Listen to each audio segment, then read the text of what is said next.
ഞാനൊരു RJ ആയതിനു ശേഷമാണ് മിക്കവാറും എല്ലാ സിനിമാക്കാരെയും കണ്ടിട്ടുള്ളത് കേട്ടോ. സിനിമാ താരങ്ങളെയും സംവിധായകരെയും സിനിമയായിട്ട് ബന്ധപ്പെട്ട് പ്രവർത്തിക്കുന്ന കുറേ പേരെ കണ്ടിട്ടുള്ളത്. പക്ഷേ ഇന്ന് ക്ലബ് FM സ്റ്റാർ ജാമിൽ എൻ്റെ ഗസ്റ്റിന് ഞാൻ ആദ്യമായിട്ട് കാണുന്നത് എപ്പോഴാണെന്ന് എനിക്ക് ഓർമ്മയൊന്നുമില്ല. പക്ഷെ സ്കൂളിൽ പഠിക്കണ പ്രായത്താണ് എന്ന് എവിടെയോ ഒരു ഓർമ്മ. അതുപോലെ 6ാം ക്ലാസ്സിലോ 5ാം ക്ലാസ്സിലോ മറ്റോ പഠിക്കുന്ന സമയത്ത് ഈ കലൂര് ആസാദ് റോഡ് പ്രാന്തപ്രദേശങ്ങളിൽ കലൂര് ഭാഗങ്ങളിലൊക്കെ പല പ്രാവശ്യം ഞാൻ ഈ പയ്യനെ കണ്ടിട്ടുണ്ട്. ഈ പയ്യൻ അന്ന് വളർന്നു വലുതായി സിനിമ നടനാവുമെന്നും അവസാനം ഞാൻ തന്നെ ഇന്റർവ്യൂ ചെയ്യേണ്ടി വരുമെന്നും ഒരിക്കലും കരുതിയിട്ടുണ്ടായിരുന്നില്ല. ക്ലബ് FM സ്റ്റാർ ജാമിന്റെ സമയമാണ്. അതുപോലെ തന്നെ ഞാൻ ഹാജർ വെച്ചിട്ടുണ്ട് Shalini. And welcome to star jam my dear Vishnu Unnikrishnan.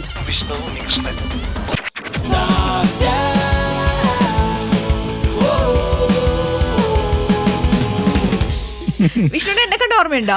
ഇല്ല, എനിക്ക് അങ്ങനെ പറഞ്ഞിട്ട് ഒരു പിടുത്തവും കിട്ടിയില്ല. എന്നാ പിന്നെ കേൾക്കണയുടെ അടുത്ത് പറയാം. ഞങ്ങൾ രണ്ടുപേരും അയൽക്കാരാണ് കേട്ടോ. രണ്ടുപേരും അടുത്തടുത്തുള്ള ലൈനുകളിലാണ് താമസിക്കുന്നത്. പിന്നെ വിഷ്ണു എന്നെ കാണാത്തതിന് ക്ലെയിം ചെയ്യുന്നതിന്റെ റീസൺ വിഷ്ണു എന്ന് പെൺകുട്ടിയോടൊന്നും നോക്കാറുണ്ടായിരുന്നില്ല എന്ന്. സത്യം? സത്യമായിട്ടും ഞാൻ ഭയങ്കര ഇമേജ് കോൺഷ്യസ് ആയിരുന്നു. അതുകൊണ്ട് പെൺപിള്ളേരെ നോക്കി വെറുതെ ചീത്തപ്പേര് എന്തിനാ സമ്പാദിക്കണമെന്ന് വിചാരിച്ച് ഞാൻ വളരെ മാന്യനായിട്ട് ജീവിക്കല്ലേ. പക്ഷെ എനിക്ക് നല്ല ഓർമ്മയുണ്ട്. സെന്റ് അഗസ്റ്റിൻസിലല്ലേ പഠിച്ചത്? അതെ. കട്ടക്കറോണ്ടല്ലേ വീട്? അതെ. ആ ചേരത്രക്കോവിൽ അമ്പലത്തിന്റെ അവിടെയൊക്കെ ഒന്ന് കറണ്ടായിരുന്നില്ലേ? ലൈറ്റ് ആയിട്ട് വല്ലപ്പോഴും. അല്ലേ? എന്തിനാ അവിടെ വൈകുന്നേരമൊക്കെ ഒന്ന് നിൽക്കണേ? അത് മനസ്സിൽ ഭക്തി നിർഭരമായ നിമിഷങ്ങളിലൂടെ കടന്നു പോകുമ്പോൾ മാത്രം അമ്പലത്തിൽ വരണതാണ്. അല്ലാണ്ട് നിങ്ങൾ ഉദ്ദേശിക്കുന്ന രീതിയിലല്ല കുട്ടി. അല്ലാതെ ദീപാരാധന തൊഴാനായിട്ട് അവിടെ പെൺകുട്ടികൾ വരുന്നുണ്ട്, അവരെ നോക്കാനൊന്നും അല്ല അല്ലേ? പെൺകുട്ടികളും വരാറുണ്ടായിരുന്നോ? ഞാനത് ശ്രദ്ധിച്ചിട്ടില്ല. ആണല്ലേ? ഞാൻ ഇമേജ് ഒന്നും കളയുന്നില്ല. കാരണം ക്ലബ് FM സ്റ്റാർ ജാമിന്റെ ഹോട്ട് സീറ്റിൽ ഇന്ന് ഗസ്റ്റ് വന്നിരിക്കുന്ന ഒരു നായകനായിട്ടാണ്. ഇതിനു മുന്നേയും കഴിഞ്ഞ വർഷമൊക്കെ നായകനായിട്ട് എൻട്രി നടത്തിയ ആൾ തന്നെയാണ്. പക്ഷെ ഇത്തവണ വന്നിരിക്കുന്നത് ഏറ്റവും പുതിയ സിനിമ വികടകുമാരനിലെ വികടകുമാരനായിട്ടാണ്. അഡ്വക്കേറ്റ് ബിനു സെബാസ്റ്റ്യൻ ചൂരേഴൻ വക്കീൽ അല്ലേ? അങ്ങനെയല്ലേ വിളിക്കണേ? മലയാളത്തിലെ ആദ്യ സിനിമ ഏതാണെന്നറിയോ? വിഗതകുമാരൻ. ആ വിഗതകുമാരനായിട്ട് എന്തെങ്കിലും ബന്ധപ്പെടുത്തിയിട്ടോ അല്ലെങ്കിൽ അങ്ങനെ ഒരു പേരിന്റെ സാമ്യം വെച്ചിട്ടോ വല്ലതും വികടകുമാരൻ ഇട്ടത്? അല്ല, ഇത് വികടകുമാരനാണ്. വികടകവി എന്നൊക്കെ നമ്മൾ പറയില്ലേ. കൊനിഷ്ട് കാര്യങ്ങൾ വെച്ചിട്ട് കേസ് വാദിക്കുന്ന ഒരു വക്കീലാണ് ഈ ബിനു സെബാസ്റ്റ്യൻ എന്ന് പറയുന്ന കഥാപാത്രം. അതാണ് വികടകുമാരൻ എന്ന് ടൈറ്റിൽ വരാനുള്ള കാരണം. എന്നോട് അഡ്വക്കേറ്റ് ആണെന്ന് കഥാപാത്രം എന്ന് പറഞ്ഞപ്പോ തന്നെ ഞാൻ ബോബൻ ചേട്ടനെ ഇങ്ങനെ വണങ്ങി. എന്റെ പൊന്നി ചേട്ടാ, ഞാൻ അത്രയും മാനസികമായിട്ട് വളർന്നില്ല എന്ന് പറഞ്ഞു. അപ്പൊ അവര് പറഞ്ഞത്, എടാ നീ ഇത് ഉദ്ദേശിക്കുന്ന പോലത്തെ അങ്ങനത്തെ ഒരു വക്കീലല്ല. നമ്മുടെ മനസ്സിൽ മമ്മൂക്കൊക്കെ ചെയ്ത പോലത്തെ ക്യാരക്ടറുകൾ ഇങ്ങനെ വരുമല്ലോ, മറ്റേ സ്റ്റീൽ പാത്രം തറയിൽ എറിയുമ്പോ വരുന്ന ഒച്ച പോലെ സംസാരിക്കുന്ന വക്കീലാണ് നമ്മുടെ മനസ്സിൽ വരിക. അപ്പൊ ബോബൻ ചേട്ടൻ പറഞ്ഞു, ഇത് അങ്ങനത്തെ വക്കീലൊന്നുമല്ല, ഇവനാണോ വക്കീലെന്ന് ചോദിക്കാൻ പാകത്തിനുള്ള ഒരു വക്കീലാണ്. ഇതുപോലെ ഞാൻ വക്കീലായിട്ടാണ് അടുത്തായിട്ട് അഭിനയിക്കാൻ പോണേന്ന് പറയുമ്പോ വേറെ ആരെങ്കിലും ഞെട്ടിയിരുന്നോ? നമ്മുടെ കൂട്ടുകാരൊക്കെ ഞെട്ടി. വക്കീലാ? എന്റെ അളിയനും ഒക്കെ അഡ്വക്കേറ്റാ, അത് കലക്കും എന്ന് പറഞ്ഞു. ചില ക്യാരക്ടേഴ്സ്, ഇപ്പൊ വക്കീലിന്റെ ക്യാരക്ടർ ആണെങ്കിലും അങ്ങനെ ഓരോരോ ക്യാരക്ടർ ചില ആൾക്കാരുടെ മനസ്സിൽ സ്റ്റാമ്പ്ഡ് ആണ്. ഇന്ന ആൾക്കാർ ചെയ്യുമ്പോഴേ നല്ല സ്റ്റൈലായിട്ട് വരുള്ളൂ എന്നുള്ളത്. അതുകൊണ്ട് തന്നെ വിഷ്ണുവിനെ ഈ ക്യാരക്ടർ ഏൽപ്പിച്ചു കഴിഞ്ഞപ്പോൾ വിഷ്ണുവിന് ഒരു ടെൻഷൻ ഉണ്ടായിരുന്നോ? പിന്നെ അത് ഭീകരമായിട്ട് ഉണ്ടായിരുന്നു. കട്ടപ്പന ചെയ്യുമ്പോഴും എനിക്കുണ്ടായിരുന്നു. അമർ അക്ബർ അന്തോണിയിൽ ഒറ്റ സീനേ ഉള്ളൂ. അത് ചെയ്യാനായിട്ട് ഒരുങ്ങണ സമയത്തും എനിക്ക് ടെൻഷനാണ്. നമ്മൾ തന്നെ കൺസീവ് ചെയ്തേക്കണാണെങ്കിൽ പോലും അത് ശരിയാവോ, ആ ടെൻഷൻ നമുക്ക് വേണം എന്നുള്ളതാണ്. എന്നാലേ റോള് നന്നാവുള്ളൂ. ആ ഒരു ടെൻഷൻ അവസാനിക്കുന്നിടത്ത് നമ്മളുടെ ഒരു പാഷൻ കുറഞ്ഞു എന്നാണ് അതിനർത്ഥം. ആരെങ്കിലും റെഫറൻസോ എന്തെങ്കിലും ഒക്കെ എടുത്തിരുന്നോ? ചില നടന്മാരൊക്കെ പറയണേക്കും ചില കഥാപാത്രങ്ങൾ കിട്ടിക്കഴിഞ്ഞാൽ ഇത് മുൻപ് ചെയ്ത് വെച്ചിരുന്ന ഇതിനോട് സാമ്യമുള്ള കഥാപാത്രങ്ങൾ ചെയ്ത ആൾക്കാരുടെ റെഫറൻസ് എടുക്കാറുണ്ട്. അങ്ങനെ വല്ലതും ചെയ്തിട്ടുണ്ടായിരുന്നോ? ഇല്ല, അങ്ങനെയൊന്നും എടുത്തിട്ടില്ല. കാരണം ഇത് നമ്മൾ കണ്ട് പരിചയിച്ച ഒരു കോടതിയോ അങ്ങനത്തെ ഒരു അഡ്വക്കേറ്റോ അല്ല നമ്മുടെ എന്ന് പറഞ്ഞിട്ടാണ് എന്നോട് ഇതിനെക്കുറിച്ച് ആദ്യമേ പറഞ്ഞത് പോലും. അതായത് വലിയ വലിയ ഡയലോഗുകളൊന്നും ഇല്ല, തീപ്പൊരി ഡയലോഗൊന്നും ഇല്ല, അങ്ങനെയൊന്നുമില്ല. ഇത് സാധാരണ മജിസ്ട്രേറ്റ് കോടതിയാണ് ഇതിന്റെ പശ്ചാത്തലം. അപ്പൊ അതിലെന്ന് പറഞ്ഞാൽ നമ്മൾ സിനിമയിൽ പണ്ട് കണ്ടിട്ടുള്ള പോലത്തെ അത്ര കണിശമായിട്ടല്ല മജിസ്ട്രേറ്റ് കോടതികളിൽ കാര്യങ്ങൾ നടക്കുന്നത്. കുറച്ചും കൂടി ലിബറലാണ് അവിടെ. മജിസ്ട്രേറ്റും ഒക്കെ വളരെ ഫ്രണ്ട്ലി ആയിട്ടൊക്കെ സംസാരിക്കുക. അപ്പൊ ആ ഒരു രീതിയിലുള്ള പശ്ചാത്തലമാണെന്ന് പറഞ്ഞിട്ടാണ് ഇതിനെക്കുറിച്ച് എന്നോട് പറഞ്ഞത് പോലും. അങ്ങനെയാണ് വികടകുമാരനിൽ വന്നെത്തിയത്. അതെ, ഈ കേട്ട വികടകുമാരൻ സാക്ഷാൽ വിഷ്ണു ഉണ്ണികൃഷ്ണനാണ് ഇന്ന് ക്ലബ് FM സ്റ്റാർ ജാമിൽ നമ്മുടെ ഗസ്റ്റ്. കൂടെ ഞാനുണ്ട് ശാലിനി. ഇവിടെ മാത്രം ടൺ കണക്കിന് ഫൺ. 3-ാം വയസ്സിൽ സ്വന്തം അച്ഛമ്മയെ അനുകരിച്ച് മിമിക്രി ജീവിതം തുടങ്ങിയ ആളാണ് ഇന്ന് ക്ലബ് FM സ്റ്റാർ ജാമിൽ എന്റെ ഗസ്റ്റ്. ഞാൻ ശാലിനിയാണ്. എന്റെ കൂടെ ഉള്ളത് വിഷ്ണു ഉണ്ണികൃഷ്ണൻ.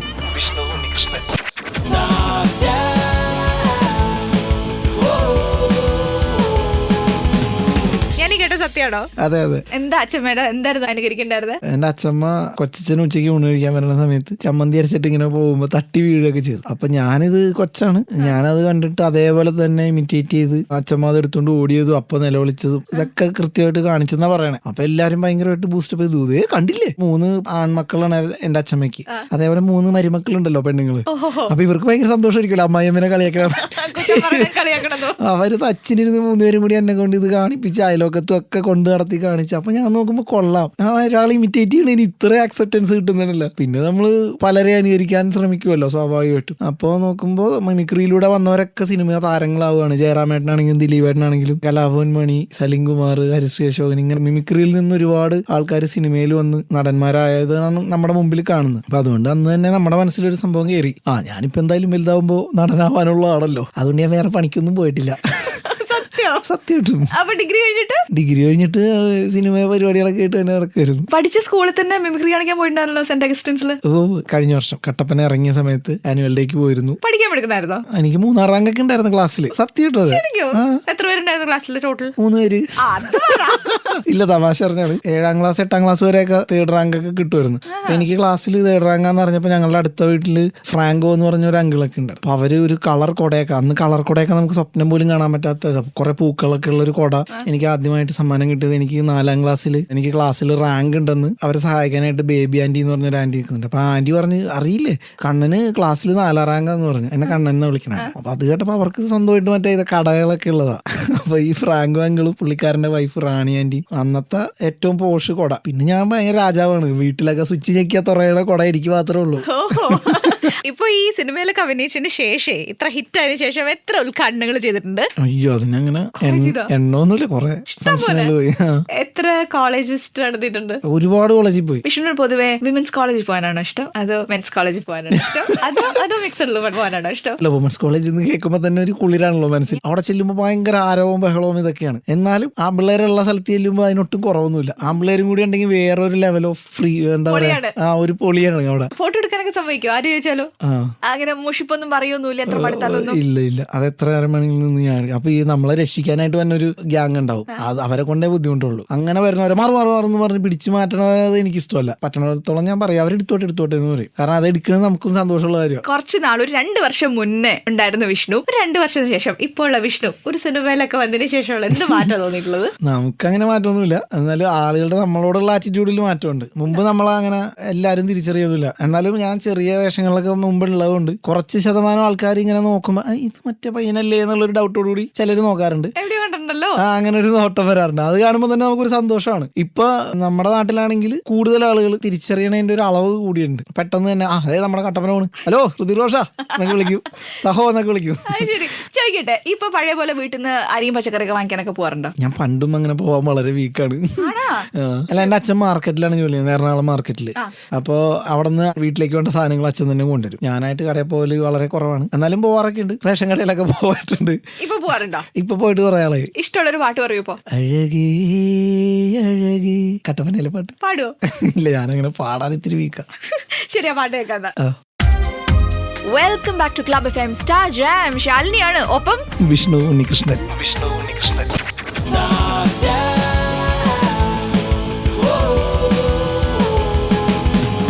ഈ റൗണ്ടിന്റെ പേര് AK47 എന്നാണ്. ഞാൻ ഇനി ചോദിക്കുന്ന ചോദ്യങ്ങൾക്ക് പെട്ടെന്ന് ഉത്തരം തരണം കേട്ടോ. അധികം ആലോചിക്കാനൊന്നും പാടില്ല. മനസ്സിൽ നിന്ന് വരുന്നത് അതേപോലെ പറയണം. സമ്മതിച്ചു. 2 ഓപ്ഷൻസ് തരും, അതിൽ ഏത് ഓപ്ഷൻ ആണെന്ന് പെട്ടെന്ന് തിരഞ്ഞെടുക്കാം. Okay, choose between the 2 options. Phone call or text. Android phone or iPhone. Car or bike. Football or cricket. Football. ചെരുപ്പ് അല്ലെങ്കിൽ ഷൂസ്. ഉള്ളിവട ഉഴുന്നുവട. രണ്ടും.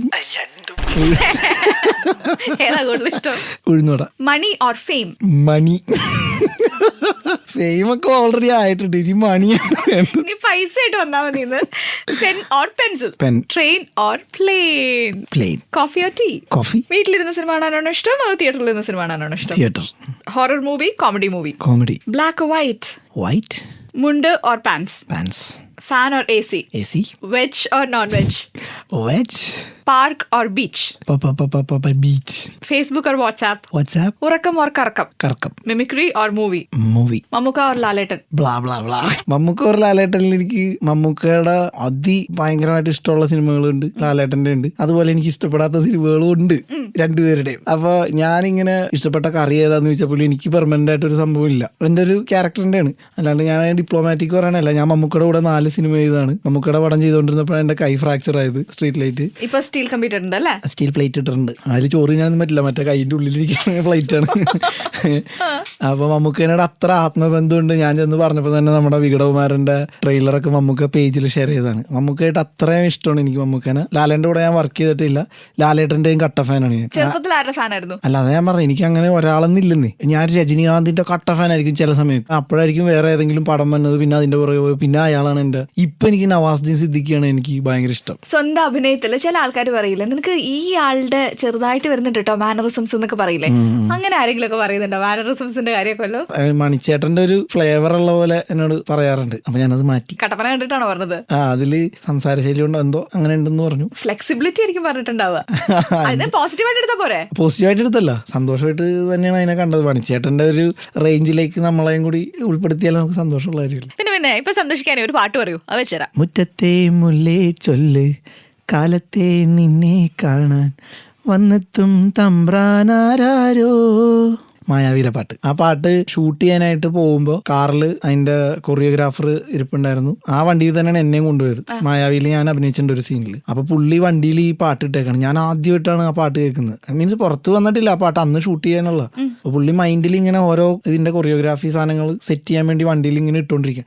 അങ്ങനെ ഒരു പല ആവർത്തി ഈ പാട്ട് കേട്ടോണ്ട് അപ്പൊ തന്നെ ഞാൻ ഓർത്തു, എന്ത് ഉഗ്രം പാട്ടാണ് ഇത്, ഹിറ്റായിരിക്കും എന്ന് എന്റെ മനസ്സിൽ പറഞ്ഞു. പാട്ട് ഹിറ്റായിരുന്നു. അപ്പൊ ആ പാട്ട് കേൾക്കാം.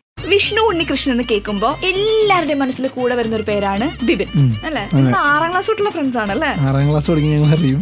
ഈ കഥ കേൾക്കുന്നതിന് മുമ്പ് ബാക്കിയുള്ള കാര്യങ്ങൾ ആദ്യം പറയട്ടെ. ഇത് ക്ലബ് FM സ്റ്റാർ ജാമിന്റെ സമയം. ശാലിനി ഉണ്ട് കൂടെ, ഗസ്റ്റ് ആയിട്ട് വിഷ്ണു ഉണ്ണികൃഷ്ണൻ.